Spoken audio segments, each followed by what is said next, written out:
Want to permanently delete your Roblox account on mobile? In this quick tutorial, I'll show you step by step how to delete your Roblox account safely using just your phone.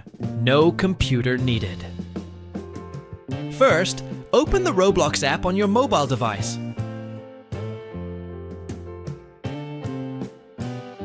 After logging in, tap on the three-dot menu in the top right corner. Scroll down and tap on Settings to open your account settings page.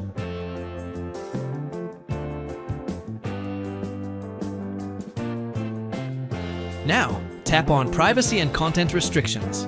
Then scroll all the way down until you see Account Deactivation and Deletion. Tap on it.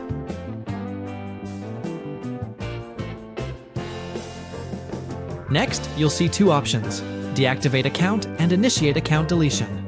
Simply tap on Initiate and then confirm your choice to continue. And that's it! If this video helped you, make sure to like, share, and subscribe to my channel for more Roblox tips and tutorials. Thanks for watching. Stay safe and see you in the next video.